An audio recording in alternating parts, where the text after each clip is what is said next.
Budget होगा उसमें ऐसे करके डिजास्टर मैनेजमेंट के लिए भी होना चाहिए। जनता के रुख को भांपते हुए जनता के हित में बजट पेश करेंगे।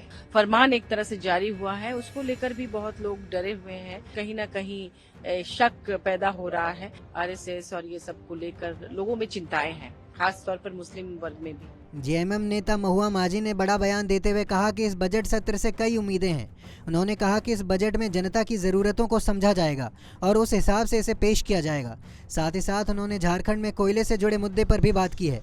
उन्होंने वहां की महिलाओं और मजदूरों की समस्या पर बात की।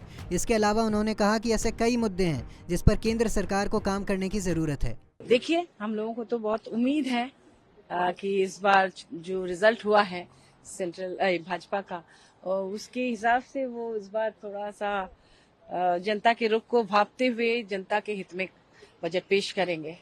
और खास तौर पर जैसे हम लोग ट्राइबल स्टेट से आते हैं, झारखंड जैसे, उनको ध्यान में रखा जाएगा। हमारे यहाँ काफी दिक्कतें हैं। जैसे मैं बताऊं कि हम लोगों के कोयले की रॉयल्टी के लगभग 1,36,000 करोड़ बाकी है केंद्र सरकार के पास।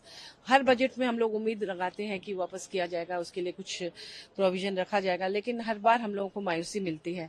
उस पैसे से स्टेट का बहुत विकास हो सकता है, क्योंकि आपको पता होगा माइनिंग इलाके में कितने तरह के प्रॉब्लम्स हैं। वहाँ की जो मजदूर हैं, खासतौर पर जो महिलाएं हैं, उनके बच्चे, वो किस नारकीय स्थिति में जीते हैं वहाँ काम करके। कितना पॉल्यूशन है, आग लगी हुई है खदानों में नीचे। हम लोग बार बार इस मुद्दे को सदन में भी उठाते हैं। हमारे माननीय मुख्यमंत्री हेमंत सोरेन जी भी बार बार केंद्र को चिट्ठी लिखते हैं, लेकिन ऐसा कुछ भी नहीं होता। तो जो बजट होगा उसमें ऐसे करके डिजास्टर मैनेजमेंट के लिए भी होना चाहिए। आग कई कोलियरी के नीचे लगी हुई है, ऊपर के जो आदिवासी गांव हैं सब उजड़ रहे हैं। इस तरह के बहुत तरह की चीजें हैं। जैसे लोकल ट्रेन्स हमें चाहिए बहुत सारे, क्योंकि दुर्गम इलाके हैं, माइग्रेशन होता है इसी वजह से कि शहर से गाँव की कनेक्टिविटी नहीं है।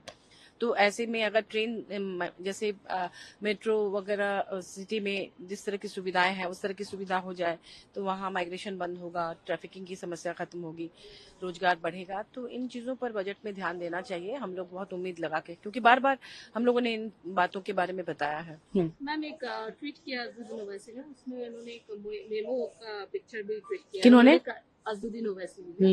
उन्होंने कहा कि this office memo perfectly shows that the government has lifted the ban on government employ participation in RSS activity. If this is true this is against India integrity and unity.